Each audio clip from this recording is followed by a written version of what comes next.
भारत में मुसलमानों पर जुल्म की इंतहा हो चुकी है। मुफ्ती सलमान अजहरी साहब का हाल बेहाल है। उमर खालिद को मुसलमान होने की वजह से बेल नहीं मिल रही। बिहार में एआईएमआईएम नेता को दिन दहाड़े गोली मारकर हत्या कर दी गई है और साथ ही हमारे और आपके इस चैनल को बंद करने के लिए बीजेपी, आईटी सेल और हिंदुत्व संगठन के लोग दिन रात साजिशें रच रहे हैं।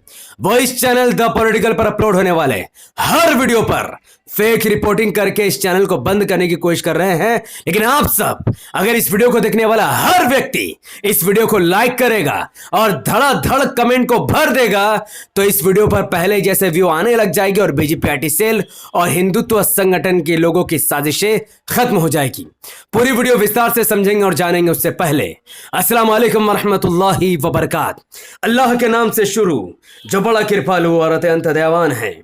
बिहार में एआईएमआईएम नेता को गोली मारकर हत्या कर दी गई है। बिहार के गोपालगंज के एआईएमआईएम के पूर्व प्रत्याशी यानी ऐसे नेता को गोली मारी गई है जिसने गोपालगंज के विधानसभा सीट से एआईएमआईएम से चुनाव लड़ी थी और उनको गोली मारकर हत्या कर दी गई है।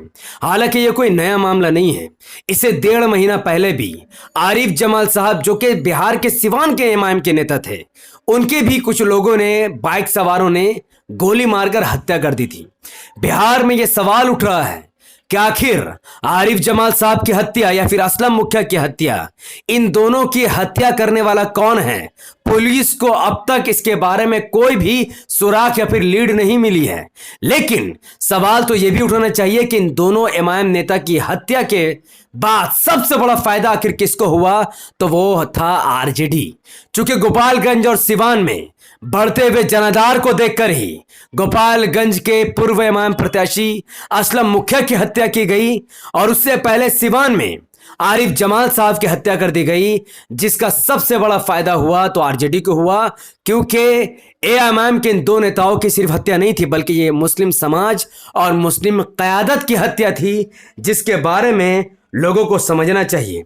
अब मुसलमानों के जहन से यह बात तो क्लियर हो चुकी है कि बीजेपी को हराना जरूरी है ताकि मुस्लिम समाज महफूज रह चुके। क्योंकि जब बिहार में आरजेडी और जेडीयू की सरकार थी तो 1.5 महीने पहले आरिफ जमाल साहब की हत्या हो गई और अब जब बिहार में जेडीयू और बीजेपी की सरकार है तो अब असलम मुखिया की हत्या हो गई। तो बिहार में या फिर पूरे भारत में बीजेपी की सरकार हो या ना हो, हत्या मुसलमानों की होनी तय है। क्योंकि बिहार और भारत का मुसलमान यह समझने को तैयार नहीं है कि बिहार में कुर्मी समाज का एक नेता नीतीश कुमार, जिसकी संख्या सिर्फ 4% है, वह बिहार में सरकार पे सरकार बदले जा रहा है और उसी बिहार में 17.70% मुसलमान, जिनके नेताओं को दिन ब दिन मौत के घाट उतारा जा रहा है और एआईएमआईएम के नेताओं को खरीदा जा रहा है और एआईएमआईएम को खत्म करने की बिहार में कोशिश की जा रही है। आरिफ जमाल की हत्या और असलम मुखिया की हत्या जाया नहीं जाएगी। बिहार के मुसलमानों, उठो, घर से बाहर निकलो और उनके हत्यारों को मुंह तोड़ जवाब दो।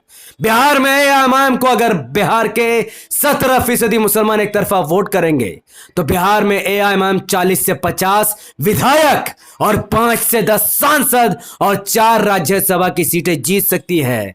बिहार के लोगों, एआईएमआईएम को बिहार में कामयाब करो और बीजेपी, आरजेडी, जेडीयू को मुंह तोड़ जवाब दो। अगर मेरी बातों को सुनकर भी तुम घर से बाहर नहीं निकलोगे तो ओवैसी साहब की बात तो सुनकर बाहर निकलोगे। असदुद्दीन ओवैसी साहब ने असलम मुखिया और आरिफ जमाल की हत्या को लेकर भारतीय जनता पार्टी की सरकार और बिहार के सीएम नीतीश कुमार को चेतावनी दी है कि अगर असलम मुखिया और आरिफ जमाल के साथ इंसाफ नहीं हुआ तो बिहार के सड़कों पर एआईएमआईएम का ऐसा जन सैलाब उभरेगा जो आरजेडी, जेडीयू और बीजेपी की सियासत को हिला कर रख देगा। ठीक उसी तरीके से उमर खालिद मुसलमान होने की वजह से 2020 से लेकर आज तक 4 साल से जेल के अंदर बंद है। 4 साल से उमर खालिद यह कोशिश कर रहा है कि वो जेल से बाहर निकलेगा, लेकिन हर बार उसके बेल को खारिज कर दिया जाता है। कभी जजों के पास टाइम नहीं होता, कभी जज उसकी बात सुनना नहीं चाहते। आखिर क्यों उमर खालिद जेल में है? उमर खालिद पर इल्जाम यह है कि उमर खालिद ने दिल्ली के 2020 के दंगा को भड़काया, लेकिन पूरी दुनिया यह बात जानती है कि 2020 के दिल्ली दंगों का सबसे बड़ा आरोपी अगर कोई है तो वो रागिनी तिवारी है, जिसने दिल्ली के सड़कों पर उतरकर दंगा को भड़काया, हिंदुओं को लड़ो या मरो के बात कहकर हिंदुओं को मुसलमानों के खिलाफ उकसाया और लगातार मुसलमानों की हत्या की बात की। लेकिन आज वो खुला आम घूर रही है, लेकिन उमर खालिद बेचारा मुसलमान होने की वजह से यूएपीए उस पर लगा दिया गया और वो जेल के अंदर बंद है। क्या सुप्रीम कोर्ट यह नहीं जानता कि किस तरीके से बीजेपी नेताओं ने भड़काऊ बयान दिया, गोली चलाओ जैसा नारा दिया? भड़काऊ बयान देने के बाद, इन्हीं के नेताओं के भड़काऊ बयान देने के बाद दिल्ली में दंगों की शुरुआत हुई है।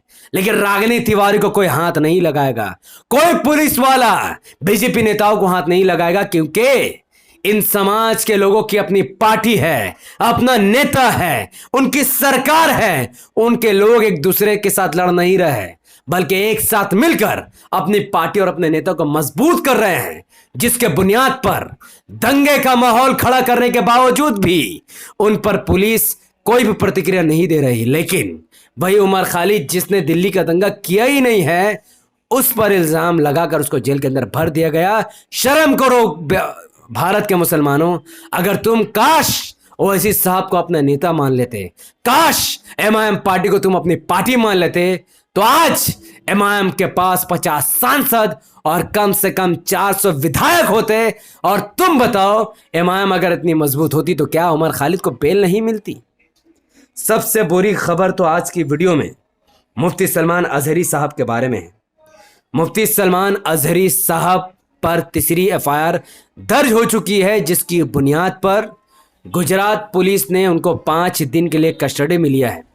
और हाल ही के दिनों में जो वीडियो वायरल है उसमें साफ तौर पर दिख रहा है कि मुफ्ती सलमान अजहरी का हाल बेहाल है, उनकी हालात नासाज है।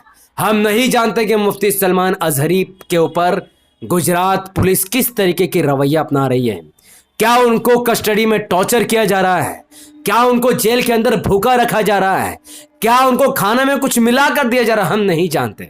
मुफ्ती सलमान अजहरी साहब जिस तंदुरुस्ती के साथ गुजरात पुलिस के साथ गए थे, आज मुफ्ती सलमान अजहरी साहब कमजोर हो चुके हैं, उनको चलने में भी दिक्कतें महसूस हो रही है। साफ तौर पर वीडियो में देखा जा सकता है कि उनकी हालत नासाज है। इस तरीके से मुस्लिम स्कॉलर का इतना खराब हाल करना, और वो गुजरात पुलिस जिस गुजरात के अंदर ओवैसी साहब को जान से मारने की धमकी दी जाती है, उनको नहीं पकड़ा जाता, जब इस भारत में सैकड़ों की तादाद में हिंदुत्व संगठन के लोग हेड स्पीच कर रहे हैं, मुसलमानों के खिलाफ बयान दे रहे हैं, उनको गुजरात पुलिस नहीं पकड़ रही। लेकिन मुफ्ती सलमान अजहरी साहब ने इजराइल की तुलना कुत्ते से की, और उस बुनियाद पर मुफ्ती सलमान अजहरी साहब को बार बार गिरफ्तार किया जाना मुस्लिम समाज को तमाचा मारने के बराबर है, क्योंकि मुस्लिम समाज ने ना ही ओवैसी साहब को अपना नेता माना और ना ही एमआईएम को अपनी पार्टी समझी, जिसकी वजह से आज मुफ्ती सलमान अजहरी साहब का हाल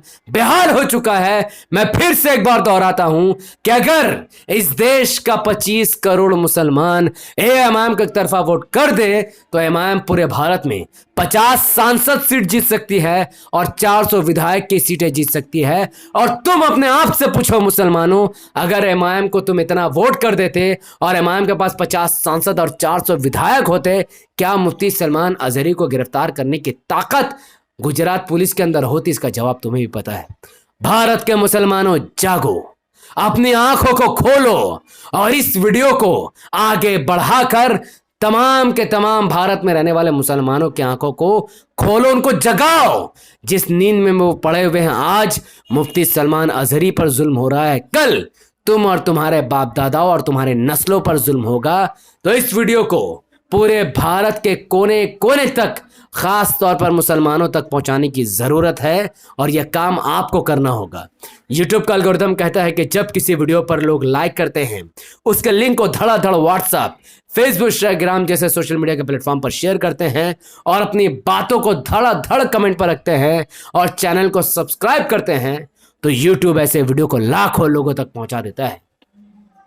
तो ये वीडियो अगर आपको अच्छा लगा हो और कुछ सीखने का मौका मिला हो तो इस वीडियो को लाइक कीजिए। इसके लिंक को व्हाट्सएप, फेसबुक, इंस्टाग्राम जैसे सोशल मीडिया के प्लेटफॉर्म पर शेयर कीजिए।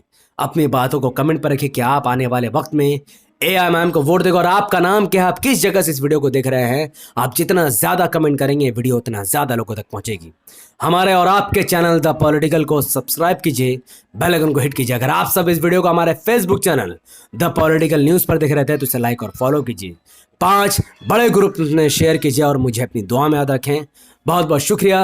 अस्सलाम वालेकुम वरहमतुल्लाहि वबरकात। अल्लाह की सलामती रहमत बरकात आप तमाम भाइयों और बहनों पर हो। मैं अल्लाह भी पीस अपॉन अस।